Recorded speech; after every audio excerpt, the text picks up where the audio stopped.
본 방송에서 제공하는 투자 정보는 투자 판단에 대한 조언입니다. 방송에서 제공하는 주식의 가치, 가격 상승 및 가격 하락에 대해서는 방송사에서 보장하지 않습니다.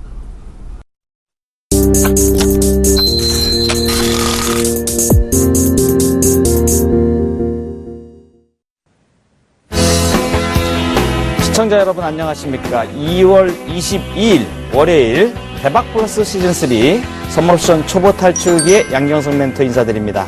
매주 이 월요일 이 시간이 되면 한 주간의 증시 전망을 해보면서 시장의 대응 방안과 또 재료와 수급, 시장에서 아주 중요한 맥락을 짚어서 우리 투자자분들이 어떻게 대응하는 것이 가장 효율적인가를 분석을 통해서 말씀을 드리고 특별히 또 파생상품에 대해서 공부하는 시간도 있고 또 파생상품을 알게 되면 대형주의 흐름을 이렇게 눈안에 가질 수 있는 굉장히 중요한 시간이라고 볼 수 있겠습니다.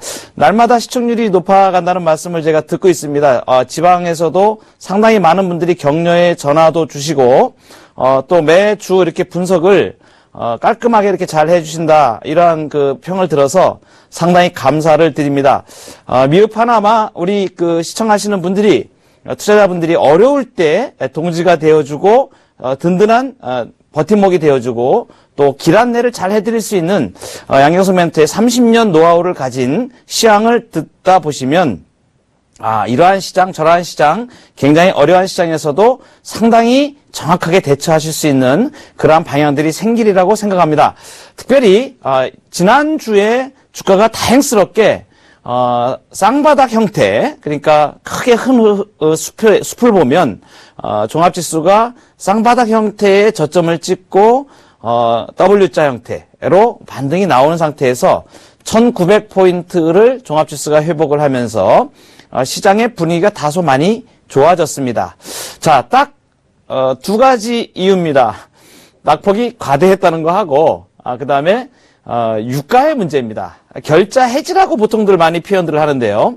글로벌 증시가 1월, 2월, 특별히 2월 달 들어서 굉장히 험악한 홈런을 보였던 그러한 이면에는 경기 불안에 대한 불안감이 굉장히 강하게 작용을 해서 중국 증시라든가 특히 이제 중국의 경기 우려감, 그다음에 미국의 금리 인상에 대한 그 후속타가 상당히 그 시장을 많이 억눌렀던, 그래서 유동성이 일시적으로 좀 공백을 보이면서 주가가 큰 폭의 조정을 좀 많이 받았죠. 그죠? 지난 주까지 보니까 보통 이제 글로벌 마켓이 이제 10%가 하락을 이제 넘게 이제 하락을 하게 되면 미국 이제 기준입니다. S&P 지수라든가 나스닥 기준으로 10%가 넘는 상태에서 1개월 이상 주가가 지속이 되는 경우에는 일단 약세장의 징후를 많이 보는데 그 갈림길에서 일단 미국 시장이 반등이 좀 나왔습니다. 유가가 WTI 기준으로 30불 배럴당 30불 위로 튀어 오르면서 지난주에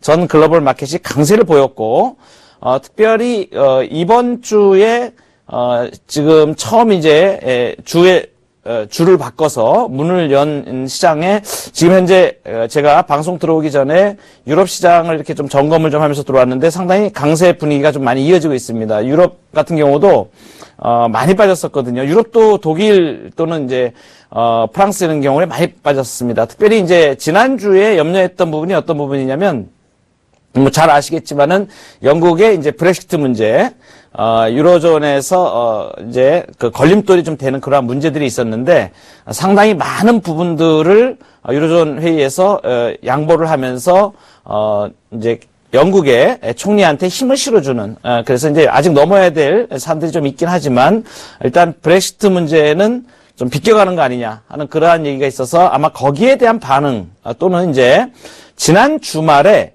유가가 WTI 기준으로 30불 위로 올라왔다가 29불대로 다시 약간 밀렸는데 그럼에도 불구하고 주말에 미국 증시가 3대 지수가 그렇게 크게 휘둘리는 모습을 보이지는 않았습니다. 이러한 부분들이 반등세를 좀 이어가려고 하는 이러한 그 분위기를 조금 조성을 했다.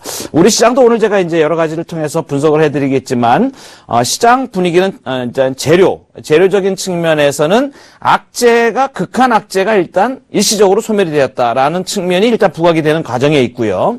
그 다음에 이제 수급적인 측면을 본다면 국내 수급 상태는 사실 이제 공매도에 대한 우려감들이 굉장히 컸었는데, 최근에 그 지난주부터 수급 상황이 특히 외국인, 이제 현물에서 외국인들의 매도세가 완전히 지금 스톱이 된 상태입니다. 그래서 이제 물론 많이 사지도 않습니다. 그러나, 현물 시장에서는, 매도 물량이 외국인들 영역에서 거의 없고, 기관들도 그렇게 뭐 많이 팔진 않습니다. 그러니까, 뚜렷하게 시장을 짓누르는, 강한 매도 세력이 지금 없는 상태, 일시적인 공백이 있다, 매물 공백 상태가 좀 나온 것 같고요.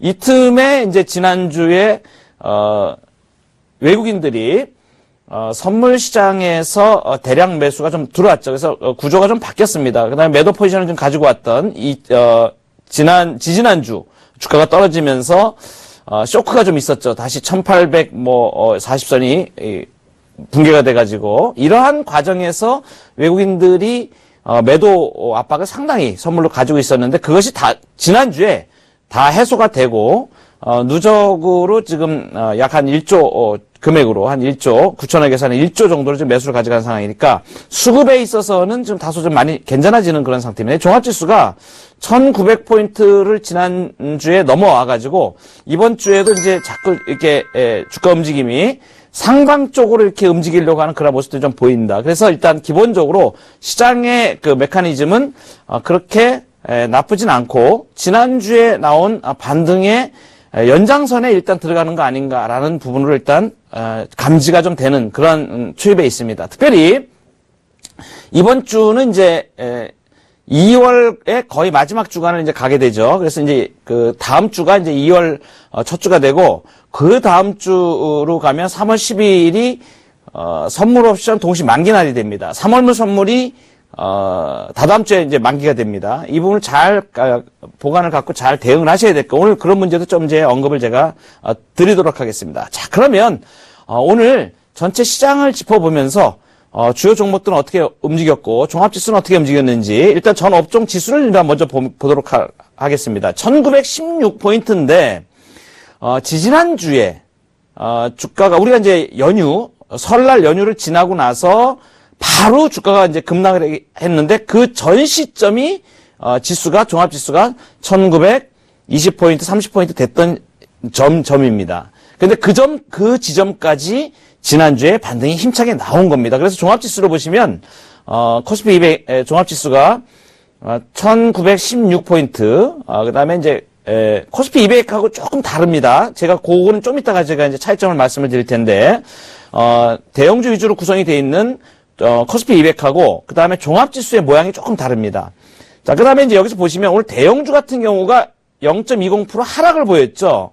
그런데 중소형주들이 상승을 보였습니다. 이제 골고루 업종별로 골고루 이제 그 상승을 보였는데, 그 중에서도 상승을 강하게 보인 쪽이 의약품 쪽입니다. 그러니까 실제로는 낙폭가들도 많이 이제 반등이 좀 나오긴 했지만, 지난주에도 강세를 보인 업종은 또 따로 있다라고 보여지는 거예요. 그러니까 이제 아직까지 경기 관련 사이클에 대한 부분들이 그렇게 아주 강하게, 이 얘기는 뭐냐면, 대형주가 힘이 어느 정도 이제 정해져 있는데, 대형주는 오름폭들이나 매물대가 어느 정도 눈안에 이렇게 보이기 때문에, 그런데 지금 시장 에너지가 급락 과정에서 반등이 튀어오르면서 아직 대형주들을 강하게 밀어올릴 수만 있는 만큼의 그러한 시장 에너지는 좀 못 되는 것 같다. 이것을 이제 반증을 좀 해주는 거거든요. 그래서 좀 이제 대형주가 선방한 면도 없잖아 있습니다. 지난주에. 그러한 부분들은 이제 좀 이따 차트를 보시면 더 정확하게 이제 표현이 될 거고요. 어쨌든 간에 지금 이 전체 업종으로 보면 대형주가 조금 오늘은 숨고르기 정도를 했다. 뭐 나쁜 건 아닙니다. 0.20% 정도면 그동안 올라온 거에 비하면 뭐 숨고르기 정도라고 봐야 되겠죠. 그러나 어쨌든 간에 그 숨고르는 사이클 중에서 순환매로 다른 것들이 좀 강하게 올랐다. 이렇게 좀 볼 수가 있겠고요. 그 다음에 요즘 최근에 이제 지난주에도 강한 상승을 이끌어냈던 저변에 경기 관련 대표라고 볼 수 있는 철강 쪽의 포스코가 상당히 강한 모습을 좀 보였죠. 낙폭도 가드했었지만, 이제, 중장기로 봤을 때, 포스코에 대한 어떤 그 기업 가치라든가 이런 부분들이 다시 약간 부각이 좀 됐습니다. 그래서 지난주에 철강 업종이 좀 강했었는데, 오늘도 이제 계속 강세 현상을 좀 보이고 있고요. 자, 전기전자, 운수장비가 약하죠. 전기전자, 운수장비 뭡니까? 예, 삼성전자와 현대차로 대변되는 겁니다. 그러니까 우리 이 종합지수의 시가총액 1, 2, 3위. 삼성전자가 들어가 있는 전기전자가 안 좋았다. 삼성전자 당연히 안 좋았겠죠. 그죠? 그 다음에 운수장비가 조금 안 좋았, 0.45% 정도 하락이다. 그러면 운수장비도 약간, 자동차도 좀 조정을 받았다. 이렇게 볼 수 있겠고요. 그 다음에 여기 보시면 전기가스, 한국전력이죠. 시가총액 2위. 예, 시가총액 2위. 한국전력 약간 숨고르기를 했구나. 이렇게 좀 전체 시장을 볼 수가 있습니다. 자, 그러면 시가총액 상위로 딱 확인을 해보면 알겠죠. 예, 역시 맞습니다. 삼성전자가 1.26%가 하락을 했습니다. 자, 한국전력이 0.54% 하락했고, 현대차가 1.01%가 하락을 했습니다. 삼성물산이 0.33%가 하락. 자, 시가총액 1, 2, 3, 4, 1, 2, 4, 4위까지가 하락세를 보였는데, 그 중에서도 삼성전자가 1%가 넘는 하락을 보였습니다. 자, 무엇일까요? 삼성전자가 120만 원을 약간 의식을 합니다. 보통 110만 원대에서 이제 지금 자사주 매입이 좀 되고 있죠. 뭐 하루에 한 5만 주 정도 자사주 매입이 좀 들어오는 거로 보이는데, 자, 삼성전자가 110만 원대에서 120만 원대 오는데, 고비가 있습니다. 시가총액이 크다 보니까 120만 원을 앞두고 약간 경계성 매물이 조금 있는 그런 형태. 이것은 이제 시장에서 이것을 강하게 시가총액 앞에 있는 것까지 강하게 끌어나갈 수 있는 에너지는 아직까지는 조금 그 정도 에너지는 아니다라는 어떤 그런 측면들이 조금 시장에 있습니다. 자, 그러면 여기서 보시면 이제 뭐 기아차도 좀 안 좋았고요. 현대차가 1%가 하락을 했으니까 기아차 뭐 역시 마찬가지로 현대모비스는 이제 보합 정도로 끝났고요. 자, 이렇게 봤을 때 전체 시가총액 상위조에 있는 간판주들이 좀 오히려 좀 안 좋았고 나머지 애들은 좀 괜찮았다. 이렇게 오늘 전체 보시면 되겠습니다. 그 중에서 순환장이 지금 나오고 있다는 것을 보여주는 것들이 대표적인 것들이 이런 종목들입니다. LG 같은 경우가 지금 6%가 상승해. LG전자도 요즘 움직임이 상당히 괜찮죠. LG그룹들이 전반적으로 움직임들이 좀 괜찮습니다.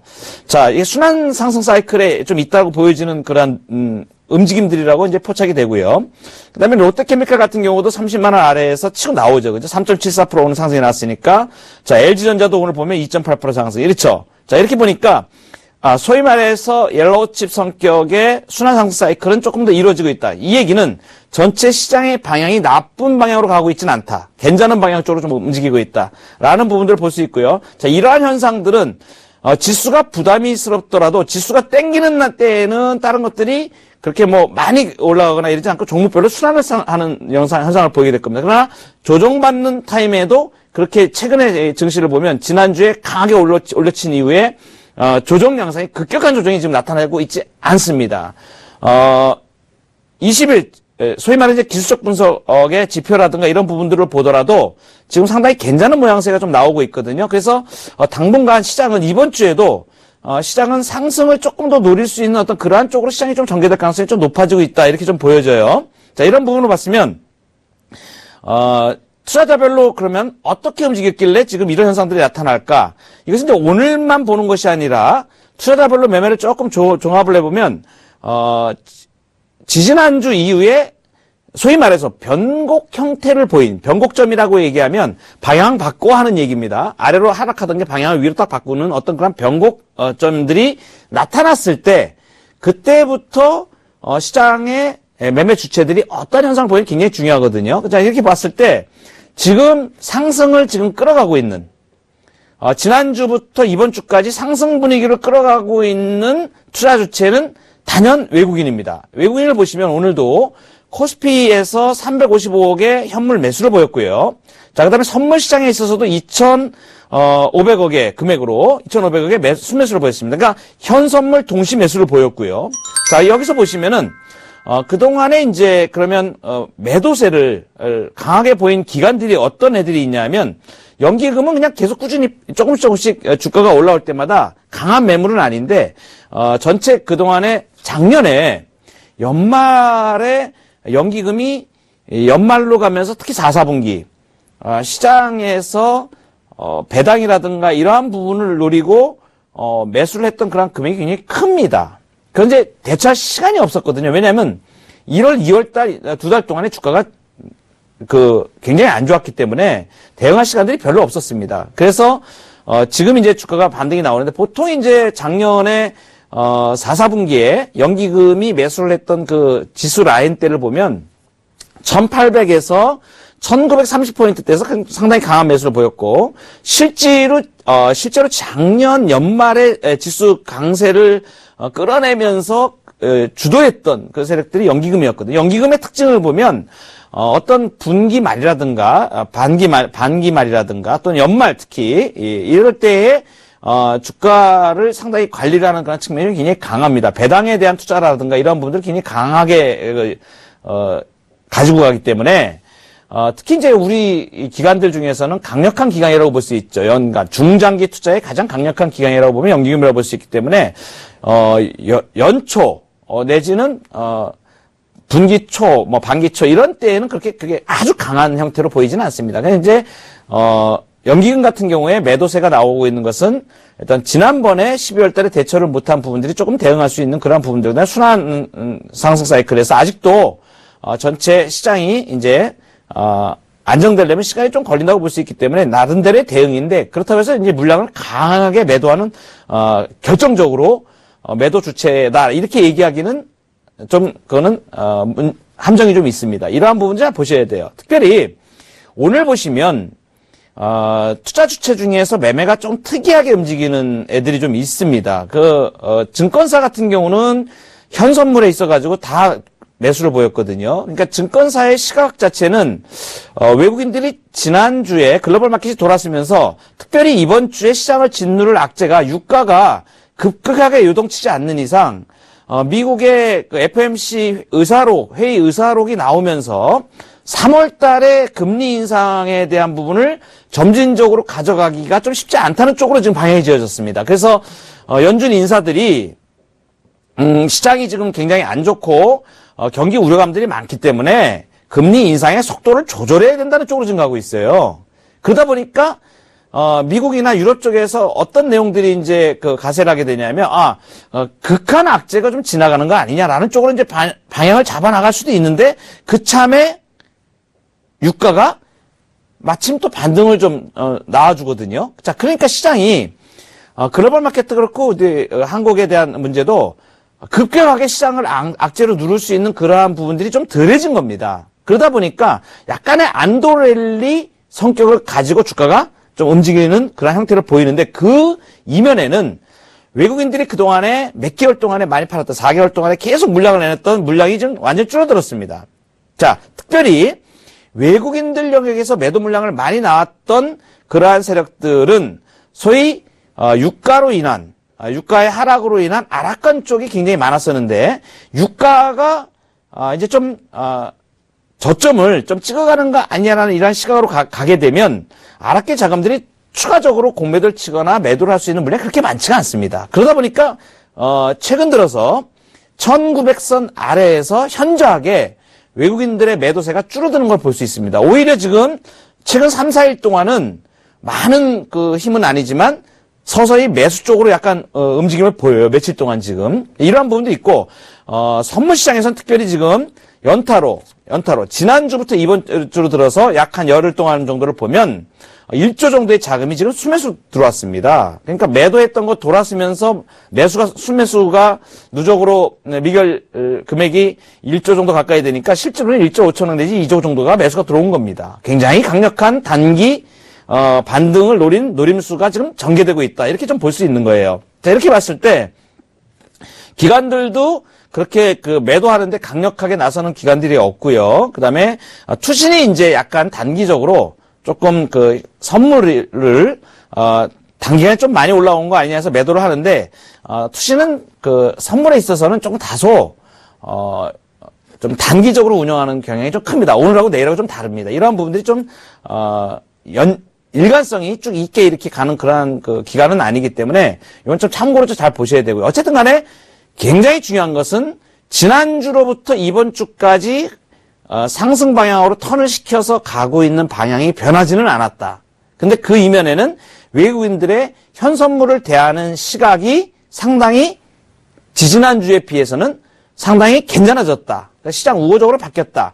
리스크 자산에 좀 배팅을 하는 쪽으로 바뀌었다. 그러니까 글로벌 환경도 크게 나쁘진 않다. 그러니까 재료와 수급에서 상승을 가져갈 수 있는 아주 강력한 호재성이나 이런 것이 있는 건 아니지만 그동안에 워낙 많이 눌려있던 낙폭과대에 대한 우려감이 약간 거치면서 안도랠리 성격으로 조금 더 가고 있다. 이렇게 종합적으로 정리를 할 수가 있을 것 같습니다. 자, 그러면 실제로 기술적 분석을 통해서 보게 되면요.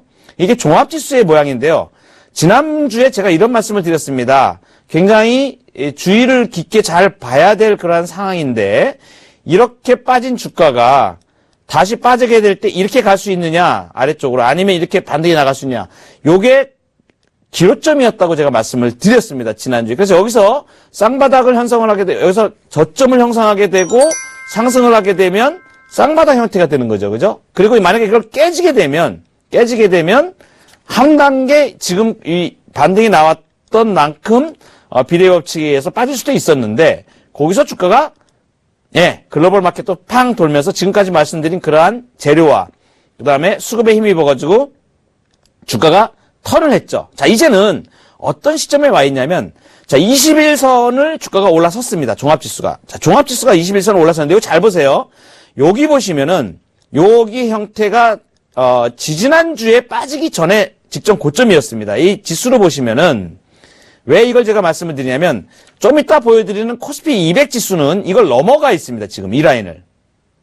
자, 보통 우리가 이제 이 라인을 뭐라고 얘기하냐면 어떤 그 형태를 봤을 때 네크라인 정도로 봅니다. 만약에 이제 이 지수대를 넘어가게 되면 뚫고 넘어가게 되면 직전 고점이라고 볼 수 있죠. 그죠? 직전 고점을 뚫고 넘어가게 되면 주가가 그 앞에 형태로 이제 바뀌게 되는 어떤 그러한 그 기로점에 있다고 볼 수도 있는데 지금 현재 주가의 종합지수로 보는 이 모양은 약간의 소위 말해서 W자 형태, 쌍바닥 형태의 반등이 나가고 있다. 이렇게 좀 보여집니다. 굉장히 중요한 시사점을 제가 한 가지 좀 말씀을 드릴 텐데요.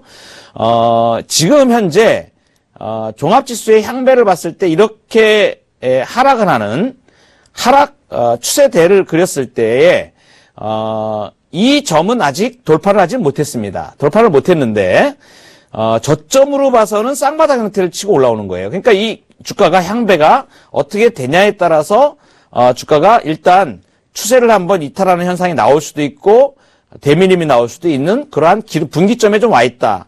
그런데 21선은 올라타 있고 여기 노란색으로 된 게 21선이니까 5일이동 평균선이 이제 우상향하고 있는데 자, 이 61선과 121선이 이렇게 놓여 있죠. 그죠? 61선과 121선 종합지수인데 61선을 보자면 당분간은 이제 이번 주가 만약에 위쪽으로 시도를 하게 되면 61선과 121선을 시도하는 이런 형태가 나올 수가 있습니다. 이렇게 나오는 이 종합지수로 보시면 이제 이 앞을 뚫고 나가는 거게 되겠죠. 자, 이렇게 되는 조건이 뭐가 있냐면 이렇게 되려는 조건이 대형주에서 일단 찾아야 됩니다. 대형주의 움직임이 지수로 봤을 때 코스피 200을 제가 그래서 이제 보여드릴 텐데 만약에 좀 전에 말씀드린 종합지수가 이 앞에 고점을 찔고 나가는 형태로 돼서 일단 추세의 반전을 한번 노리는 강한 상승 60일 내지 121선을 한번 향하는 이러한 종합지수로 한번 말씀을 드릴게요. 제가 이 말씀을 드리면 종합지수로 보시면은 여기가 61선이 1930포인트가 되겠고요. 그 다음에 121선이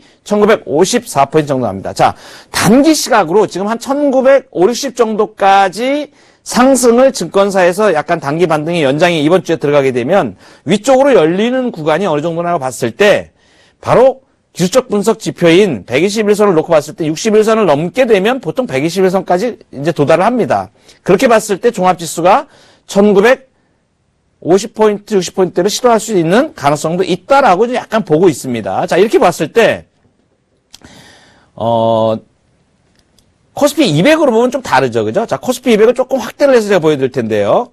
코스피 200입니다. 지금 보여드리는 것은. 좀 전에 보여드렸던 것은 종합지수고요. 지금 보여드리는 것은 코스피 200입니다. 근데 모양이 다르다고 제가 말씀을 드렸습니다. 자, 무슨 얘기입니까? 코스피 200으로 봤을 때 이렇게 돼 있었죠. 무슨 얘기입니까? 이 앞에 앞전 상황, 이 앞전 떨어지는 상황에서 어떻게 됐었다는 얘기입니까? 대형주가 더 많이 빠졌었다는 얘기예요. 코스피 200이 굉장히 많이 빠졌었습니다. 그러니까 222.9위까지 갔다가 찍고 이렇게 가는 거죠. 그죠? 모양이 좀 다릅니다. 다른데 똑같은 건 하나 있어요. 똑같은 거는 뭐냐?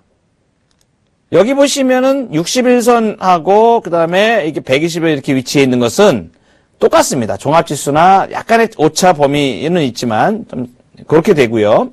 자, 그다음에 어쨌든 간에 굉장히 다른 점은 대형주가 종합지수보다 코스피 200이 이번에 반등이 조금 더 나왔다. 이게 볼 수 있어요. 나왔다.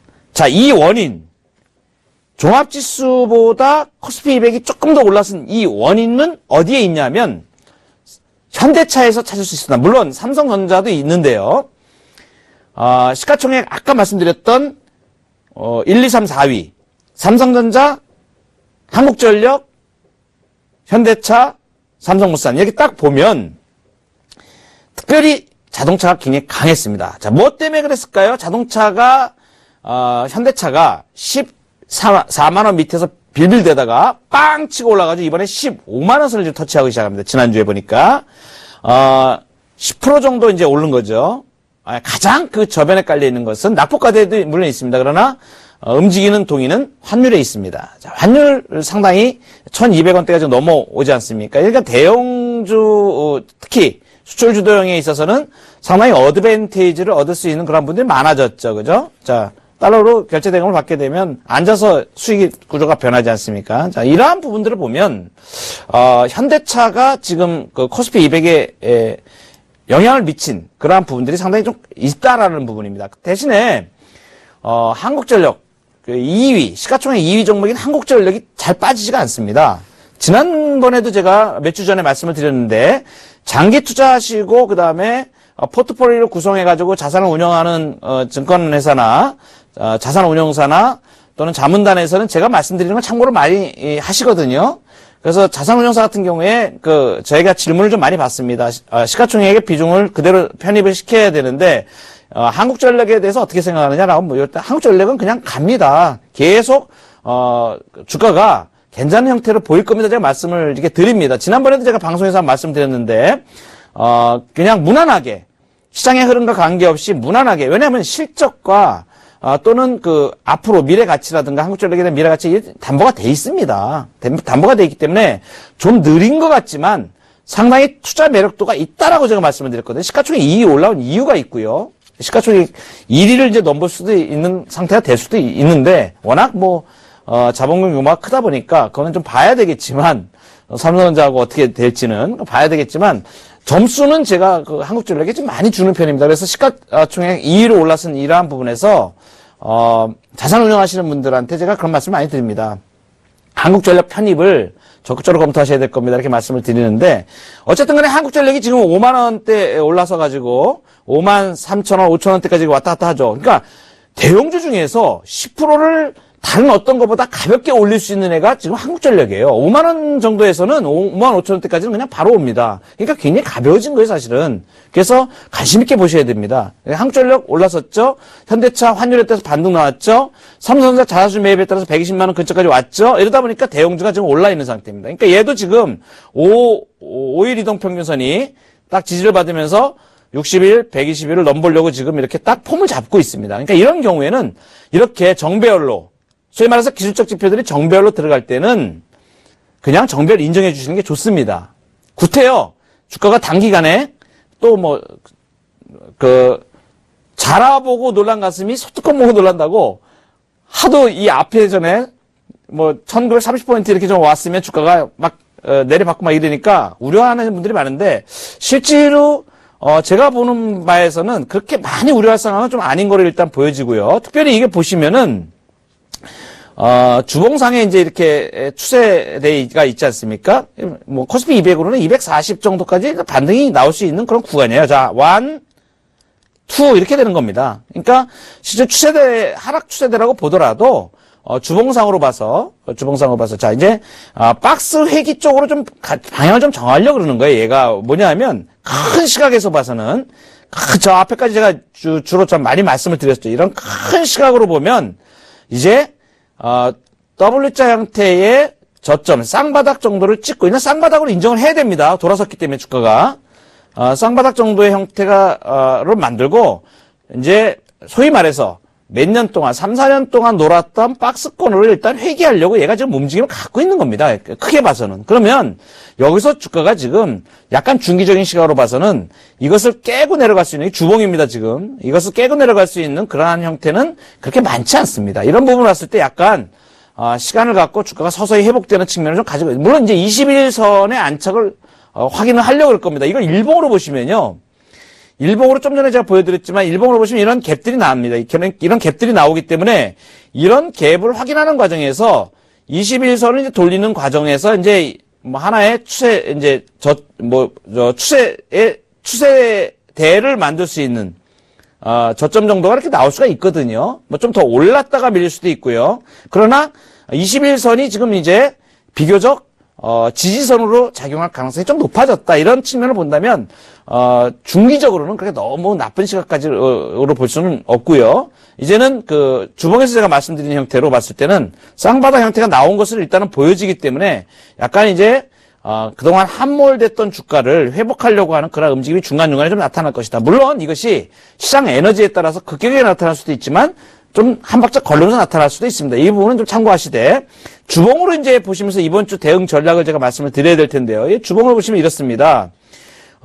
지금 양봉이 캔들상으로 양봉이 지금 나왔죠, 그죠? 근데 이게 지금 단기적으로도 쌍바닥 형태입니다. 단기적으로도 큰 시각에서도 쌍바닥이지만 단기적으로 쌍바닥 형태이기 때문에 이번 주는 비교적 5주 이동평균선의 지지를 받으면서 위쪽을 시도하는 240 정도 라인을 코스피 200으로 시도하는 이러한 형태가 좀 나올 수가 있기 때문에 약간 무게중심을 반등의 연장선, 그러니까 1930을 넘어서서 1950, 60 정도까지를 약간 열어놓는 그러한 시각이 좀 필요하다. 이걸 월봉으로 보시면요. 월봉이 양봉으로 지금 가고 있습니다. 이 월봉 제가 보여드리는 이거 월봉이 지금 2월달 월봉이 꼬리를 단 1월달 꼬리 달았죠. 아래쪽으로 확인이 됐다는 얘기입니다. 그래서 반등 분위기가 좀 더 이어질 수 있는 쪽에 포인트를 좀 두시는 게 좋겠다. 이런 말씀을 드리고요.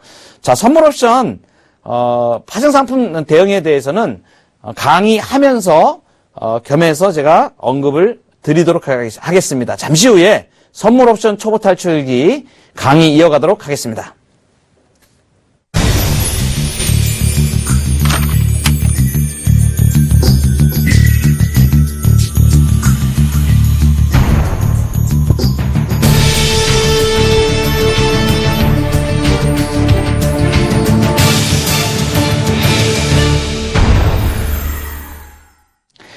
네, 선물 옵션 초보 탈출기. 이제 선물 투자에 대해서 굉장히 심도 있게 이제 짚어가는 시간을 좀 가지고 있는데요. 특별히 선물 투자에서 가장 중요한 거 말씀드리자면 베이시스, 그다음에 미결 약점 이런 부분을 말씀을 많이 드려왔습니다. 그다음에 이제 레버리지를 내가 리스크를 어떻게 관리하느냐 이런 측면들 많이 말씀을 드리는데, 자, 선물 투자는 방향이라고 말씀드렸습니다. 오늘 이제 본격적으로 지난주 시간에는 선물 투자의 기본적인 사항들, 파생 상품의 기본에 대해서 말씀을 드렸고, 그래서 선물 거래의 특징에 대해서 살펴봤는데, 오늘은 선물 거래의 특징에서 이제 한 단계 더 들어가서 선물 거래를 실제적으로 하는 코스피 200 선물에 대해서 집중적으로 이제 논하면서 또 말씀을 드릴 텐데요. 이 시간에 말씀드리는 내용들이 시장에 대응을 하실 때 굉장히 중요한 것들이, 기본적인 것들이 나갑니다. 이것을 좀 익숙해지시면 선물 투자를 해보신 분들은 이게 좀 빠르게 인식이 되시는데, 이게 좀 한 1년 정도 이내의 개념을 갖고 계신 분들, 투자 경력이 한 1년 이내 정도 되신 분들은 종을 잘 못 잡습니다. 그래서 감성에 휘둘리는 투자를 하기가 굉장히 쉬워요. 이치를 딱 생각을 하면 감성 투자를 좀 배제를 하고 냉철하게 시장 대응을 할 수가 있는데, 주가가 빠질 것 같다. 그럼 막 팝니다. 근데 실제로 내가 판 그러한 그 가격보다 밑으로 많이 안 가요. 오히려 반대로 가는 경우도 많습니다.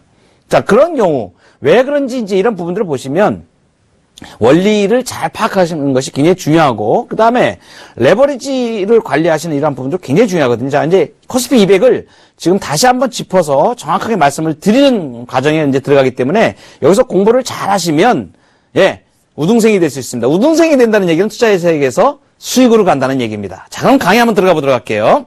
자, 오늘 코스피 200에 대해서 이제 살펴볼 텐데요. 코스피 200 원래는 이 명칭이 코스피 200 지수 선물 이렇게 되는 거죠. 그죠? 약간 약칭해서 코스피 200 선물 거래의 기초 이렇게 말씀을 드립니다. 자, 이 시간에 제가 이제 감사의 말씀을 좀 먼저 드리고선 강의를 이어갈 텐데요. 자, 이 감사드립니다. 감사. 네. 자, 어떤 감사를 드리냐? 지난주에 이어서 제가 우리 대박 플러스 시즌3 선물옵션 초보 탈출기에서 강의 내용을 말씀을 드리면서 선물옵션 거래 제도, 선물옵션 거래 제도가 조금 개정이 돼야 될 내용들이 있다라고 제가 말씀을 많이 드리고, 금융위원회나 또는 감독원에 계신 분들이 이 부분을 참조를 해주셨으면 참 좋겠다는 말씀을 제가 방송에 언급을 많이 드렸었는데, 지난주부터, 증권사에서, 이건 우리 이제 투자자분들도 굉장히 중요하시기 때문에 각 증권사의, 선물옵션 계좌 변경이 좀, 기준이 좀 완화가 됐습니다. 그래서, 선물 거래 투자를 좀 일반적으로 좀 어느 정도 수준이 되면서 예탁금 기준이, 되는 그러한 계좌들은 선물옵션 취급을 또 할 수 있도록 이렇게 변경들이 좀 들어가고 있습니다. 제가 볼 때는 우리 그 감독원에 계신 분들이 아주 현명한 판단을 잘 하고 계시다 이렇게 저는 생각이 들고요. 특별히 각 증권사에서 이러한 노력을 좀 많이 기울이셨던 것 같습니다. 제가 그런 말씀을 드렸지 않습니까? 선물 투자만 하고 옵션 투자를 못하게 될 경우에 합성 포지션을 어떻게 구축하라고 개인 투자자들이 이러한 방법이 없는 상태로 거래가 되면 이것은 불공정 거래다 제가 이렇게 말씀을 드렸었는데 그동안에 우리 한국 시장에서 개인 투자자들이 선물 옵션에서 검증이 안 된, 준비가 안 된 상태에서 투자에 임하기 때문에, 상당히 그 개인 투자자들을 보호하기 위해서 투자자 보호 측면에서 이제, 작년에 12월 29일 날 했었죠. 그래서 이제 그렇게 정해서 기준을 굉장히 까다롭게 해가지고, 선물옵션 시장에 들어오는 개인 투자자들이 들어올 수 없게 이렇게 굉장히 진입장벽이 좀 많았었습니다. 이것은 개인 투자를 보호하기 위한 거였습니다. 다른 어떤 의도는 없다고 저는 봅니다. 그래서 금융당국에서 이번에 이러한 부분들을 조금 완화시키는 추세로 나가시면서 또 각 증권사에서도 상당히 많은 부분들을 고민들을 하실 겁니다. 그래서 우리 시장이 글로벌 마켓에서 굉장히 그 규모라든가 또 이제 우리가 MSCI 지수도 편입돼야 되지 않겠습니까? 이제 세계 선진 시장으로 올라가야 되는데 그렇게 되려면 규제보다는 자율적인 시장이 좋아지는 쪽으로 자꾸 방향을 정해줘야 되거든요. 그것이 이제 금융당국에서 노력을 해주셔야 될 그런 내용들이고 또 이렇게 이러한 부분들을 잘 거래 질서가 잘 잡혀서 시장에 임하시는 분들이 또 잘 임할 수 있도록 이렇게 제도를 개선하는 것은 굉장히 중요하다고 생각이 됩니다. 그런 면에서 이번에 각 증권사 내지는 금융당국에서 이러한 부분들을 제가 방송에 내보낸 부분들을 많이 참조하셔서 규제를 좀 이렇게 완화시키는 쪽으로 이렇게 하시는 부분들은 앞으로 우리 시장이 MSCI에도 들어가고 편입되고 선진 시장으로 진입하는데 상당히 중요한 부분이다 이렇게 말씀을 드리고 또 금융위원회라든가 감독기관에 계신 분들에게 앞으로도 좀 이러한 부분들을 잘 점검하셔서 개인 투자자들도 이러한 파생상품에 편익을 볼 수 있는 그 부분들을 많이 만들어 주시길 바라겠습니다. 자, 코스피 200 지수가 기초 자산이 되겠습니다. 자, 기초 자산. 기초는 뭘 기초로 하느냐? 코스피 200이다. 그래서 코스피 200 굉장히 중요하다고 제가 말씀을 드렸죠. 자, 결제의 기준이 된다. 결제의 기준이 된다. 자, 그럼 뭐가 진짜냐 하는 문제라고 제가 말씀드렸죠. 그죠? 결제의 기준이 된 것은 코스피 200 지수입니다. 선물하고 코스피 200 지수하고 다릅니다. 분명하게 아셔야 돼요. 선물은 코스피 200보다 더 오른 시세로 움직일 수도 있고 더 떨어진 시세로 움직일 수도 있습니다. 그죠? 자, 이렇게 올라가 있는 상태, 코스피 200보다 올라가 있는 상태, 콘텐코라고 얘기를 하고요. 그 다음에 코스피 200보다 떨어진 상태로 선물이 거래될 때를 백어데이션이라고 얘기를 합니다. 백어데이션. 자, 그런데 기초 자산 하는 것은 이 코스피 200 선물, 거래를 하는데 기본이 되는 겁니다. 이 지수로 결제를 한다는 얘기예요. 이것뿐만이 아니고 선물뿐만이 아니고 코스피 200 지수 옵션도 있습니다. 옵션, 지수 옵션. 자, 코스피 200 지수 옵션도 역시 마찬가지로 코스피 200으로 결제를 하기 때문에 굉장히 중요한 겁니다. 이 기초자산이 코스피 200이다. 그래서 코스피 200에 대해서는 우리 투자자분들이 머릿속에 콱 넣고 계셔야 됩니다. 뭘 기준이냐?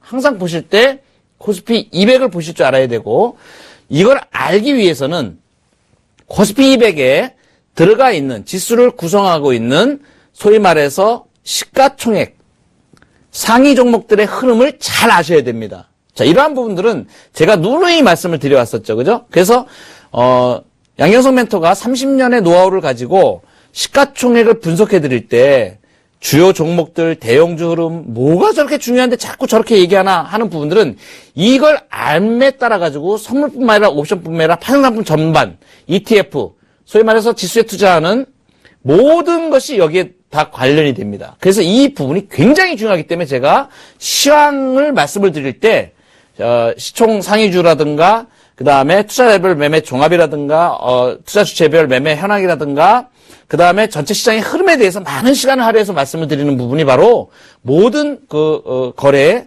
가장 중요한 기초 기준이 되기 때문에 그렇습니다. 제 거래 단위는 코스피 200 선물 가격 곱하기 50만 원. 자, 거래 승수는 코스피 200은 선물도 50만 원, 옵션도 50만 원입니다. 그래서 거래 승수라고 얘기하는데요. 곱하기 50만 원 하면 된다는 얘기입니다. 곱하기 50만 원. 자, 이거 그냥 외우고 계시면 돼요. 그냥 곱하기 50만 원 하면 되는구나. 자, 그러면 코스피 200 한 계약, 코스피 200 250짜리가 자, 코스피 200 선물 한 계약 250이라고 예상했을 때 오늘은 뭐 235.70으로 끝났죠. 오늘 종가가 235. 뭐 거의 비슷할 겁니다. 약간 뭐 좀 떨어져 있지만은 250 정도로 봤을 때 곱하기 50만 하면 1억 2,500만 원이 됩니다. 금액으로 따지면. 그러니까 1억 2,500만 원어치 된다는 얘기예요. 한 계약이. 자, 그다음에 코스피 200 한 계약을 매수한다는 거는 뭘 의미하느냐면 코스피 200 지수를 구성하고 있는 그 주식을 1억 2,500만 원어치만큼 샀다 이렇게 생각하시면 되는 거예요. 똑같은 거예요. 선물 한 계약을 매수했다 하는 것은 통째로 이 바구니 안에 주식이 막 들어 있습니다. 근데 이게 코스피 200을 지수를 구성하는 그냥 소위 말해서 우리 간판주들이라고 생각하시면 됩니다. 우리 대한민국의 간판 종목들 모아놓은 거 그거를 내가 1억 2,500만 원어치만큼 매수했다 이렇게 보시면 하자가 없습니다. 자, 그리고 이제 코스피 200 선물 거래에 있어서 손익을 이제 계산 한번 해볼 텐데요. 이걸 명확히 알고 계셔야 됩니다. 이걸 지금 말씀드린 거 손익계산 이거를 개념을 정확하게 갖고 계셔야 내가 이제 앞으로 레버리지를 쓸 때 마진콜이라든가 이런 부분 대응하는 부분들도 전부 이 손익계산에서 나오고요. 자, 선물은 방향입니다. 방향 올라가느냐 내려가느냐.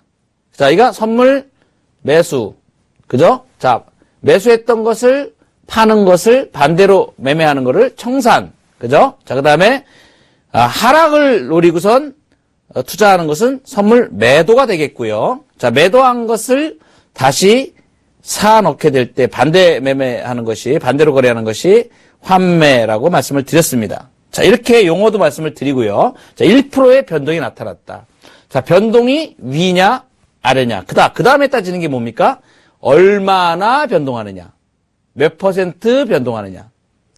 자, 우리 종합지수가 지난번에 이제 코스닥 같은 경우 서킷 브레이크가 발동이 되었을 때 자, 하루에 5%가 빠지는 경우가 있는데 종합지수가 하루에 변동폭이 어느 정도 이제 평균적으로 뭐 몇 달 동안 이렇게 본다면 평균적으로 나와 있습니다. 몇 년 동안 이렇게 봐더라도 변동이 어느 정도 나와 있습니다. 그것도 이제 하나의 이제 기준이 될 수 있고요.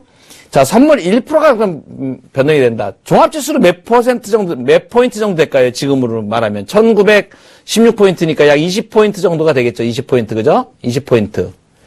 종합지수는 20포인트 정도가 오르면 1%의 가격 변동이 생긴 겁니다. 그죠? 올라간 겁니다. 20포인트가 떨어지면 약 20포인트가 떨어지면 1%가 떨어지게 되는 거죠. 자, 그러면 올라가느냐 내려가느냐 1%의 변동이 나올 때 내 손익도 어떻게 되냐면 투자 금액 대비해서 1%의 변동이 나온다 이 얘기입니다. 자, 그러면 선물을 250.00에 매수를 해서 가격이 1% 증가했습니다. 그러면 252.50이 되겠죠. 그죠? 자, 이제 싸게 사서 250에 사서 1%가 올랐습니다. 1%가 올라서 252.50에 매도를 했습니다. 자, 수익이 얼마나 될까요? 한 계약입니다. 한 계약. 자, 그러면 252.8은 파른 거에서 내가 산 매입 단가를 빼주면 2.5라는 게 나오죠. 그죠? 2.5라는 수치가 나옵니다. 자, 2.5. 자, 곱하기 거래 승수 얼마나 그랬습니까? 50만원. 자, 2.5 곱하기 50만원 하면 125만원 이렇게 됩니다. 자, 이걸 금액으로 기초자산의 크기로 환산했을 때 금액으로 보면 어떻게 되냐면, 자, 1억 2,500만원에 1% 올랐죠. 그죠? 똑같습니다. 그러니까 125만원 수익 나죠. 그죠? 자, 이렇게 계산을 하든 선물 차액으로 계산을 하든 똑같은데, 보통 선물 투자하시는 분들은 이 금액으로 계산하기가 좀 잘 만만치가 않습니다. 그래서 어떻게 하시면 되냐면 그냥 선물 1포인트, 선물 기준으로 선물 1포인트 오르든 내리든 얼마입니까? 이 1이면 곱하기 50만 원 하면 선물 한 계약 기준으로 1포인트면 50만 원입니다. 그러니까 선물이 1포인트 올라가면 50만 원. 1포인트 떨어지면 50만 원. 요걸 계산하시면 돼요. 그러면 내가 계약수를 갖다가 뭐 6계약이다. 뭐 이렇게 매수를 했다. 그러면 어떻게 되는 겁니까? 50만 원, 이제 1포인트가 올랐어요. 한 계약이 50만 원이니까 5, 6, 30, 300만 원, 플러스가 된다는 얘기죠. 그죠? 이렇게 금액이나 이러한 부분들을 이 변동폭에 따라서 정확하게 예측을 할 수가 있습니다.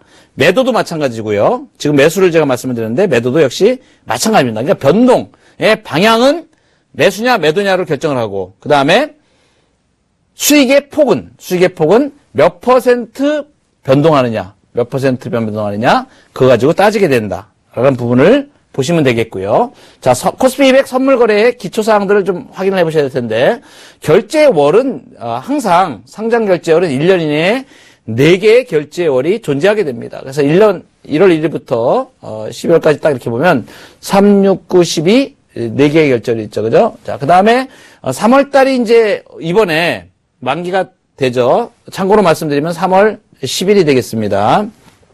두 번째, 뭐게 좀 이따 나옵니다. 자, 상장 결제월은 1년에 4개 결제월이고, 가격의 표시는 코스피 200 선물 수치로 표시하죠. 선물 가격이 얼마냐 하는 것을 따지게 됩니다. 그래서 3월물이 이제 지나가게 되면 어떻게 되죠? 6, 9, 10이니까 내년 2017년 3월물 요렇게 4개가 또 거래되고요. 그 다음에 상장되고, 그 다음에 또 이제 하나가 빠져나가면 그 다음 거가 이렇게 들어오고 이렇게 해서 항상 3개월 단위로 3, 6, 9, 12월물 이것뿐이 없습니다. 3, 6, 9, 12월물 외에는 없습니다. 1년 4개월 중에. 선물은 항상 이렇고요. 자, 그 다음에 호가 단위는 0.05포인트로 한다. 그래서 한 틱이라 그러죠. 한 틱. 자, 이 한 틱의 가격은 얼마일까요? 여기다 50만 원 곱하면 됩니다. 그래서 2만 5천 원이 되겠습니다. 한 틱의 가격은 2만 5천 원. 그죠? 그래서 0.05포인트. 자, 코스피 200 지수는 단위가 0.01포인트 단위로 표시가 됩니다. 그런데 선물은 반드시 0.05의 배수값으로만 주문이 가능합니다. 0.05, 0.10, 0.15, 0.20 이런 식으로요. 그러니까 코스피 200 단위하고 선물 가격 단위하고 다르다. 그다음 매매 단위도 다르다. 그죠? 매매 단위가 다릅니다. 최소 가격 변동은 좀 전에 말씀드렸습니다. 0.05이기 때문에 한 틱이 곱하기 50만 원 하니까 2만 5천 원. 자, 거래 시간은 아침 9시부터 자 15시 15분까지 돼요. 최종 거래일에는 이게 거래소 시장보다 10분 전에 마감한다는 거 꼭 아셔야 되고 최종 거래일 이거 중요합니다. 만기날입니다. 만기날. 자, 그래서 최종 거래 이렇게 말씀드리는데 각 결제일의 두 번째 목요일 이번에는 3월 10일이 되겠습니다. 자, 가격 제한폭 플러스 마이너스 10%다. 자, 선물의 기초에 대해서 말씀을 드렸고 코스피 200 선물에 대해서 말씀을 드렸습니다. 특별히 시장이 기술적 분석으로 봤을 때 추세를 형성하면서 갈 때는 그 방향으로 일단 변곡기 나오기 전까지는 그 방향으로 인정하는 자세가 조금 중요합니다. 시장 대응 잘하셔서 이번 주에 성공 투자 이루시고 대박 플러스 시즌 3를 통해서 얻은 정보로 정말 독수리같이 나는 그러한 멋진 투자 이루시길 바라겠습니다. 여기서 마치겠습니다. 양경석 멘토였습니다. 고맙습니다.